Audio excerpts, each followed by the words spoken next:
Shalom Aleichem, this is Rabbi Kovacs. Mishnah Yomi is continuing for Tu B'Av, Chag Sameach. We are in chapter 3 of Beitzah, Mishnah Vav.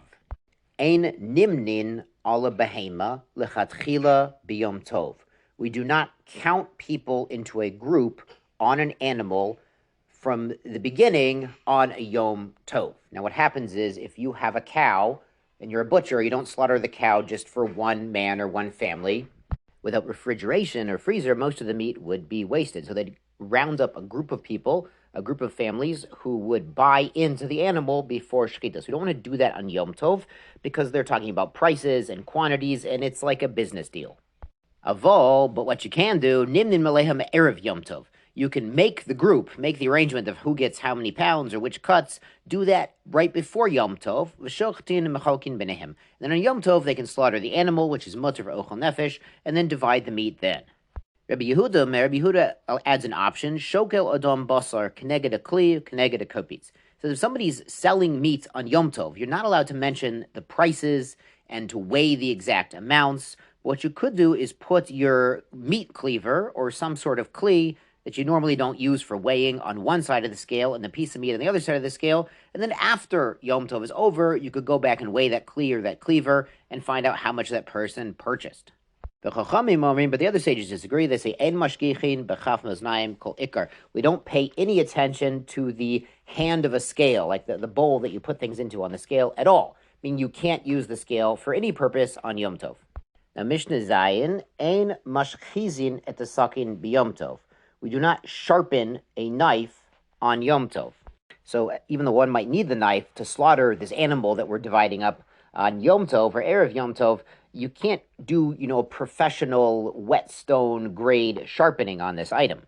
It's not exactly directly ochel nefesh, it's machshiri ochel nefesh. It's like one step removed from food preparation. Aval, but the Mishnah says what you could do, masia al gabe chaverta. You can rub it on its friend, meaning another knife. You could sharpen one knife on another knife. Some fancy chefs do this. It doesn't do a geschmack sharpening. It doesn't do a great job, a professional job, but it could help your knife to work better. And finally, the Mishnah comes back to the purchasing of meat on Yom Tov. Lo yomar adam latabach. A man may not say to the butcher, shko li bedinar basar. Weigh out for me, like sell to me, a dinar worth of basar. Now, some Mepharshim say like he wants to weigh out the dinner on the scale, like using a kli, and some say he's just mentioning the price he's willing to pay, that much of meat. Avol, but what they could do, if a bunch of people want to buy meat, shochet mechalkin benehem. They can have the butcher slaughter an animal and divide it between them, and no one's talking about prices, no one's talking about weights. And then after Yom Tov, they'll say, hey, you got the back leg, we got the front leg, and you got the kishkas, and they'll figure it out after Yom Tov is over.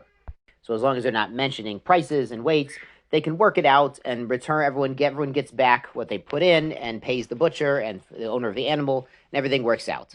And there's a parallel here to Tu B'Av, when the unmarried women would go out in a borrowed dress. They'd be dancing in a borrowed dress, so they wouldn't embarrass someone who had a less fancy dress. They would borrow a dress from someone else.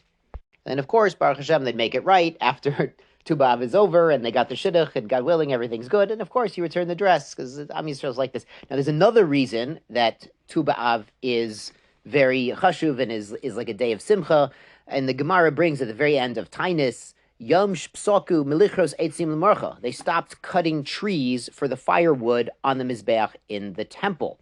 And that's actually a really important thing.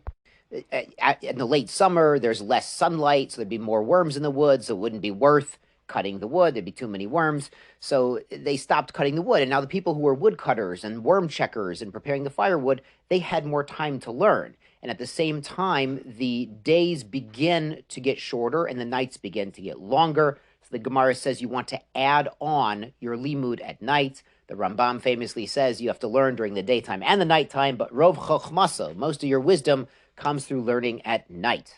So as the summer months begin to wane, right now it's time to think about what we're doing with our nights and, God willing, add on to our limud Torah, as the Gemara says, the end of Tainus. Yeshar kochachem and sei gesund.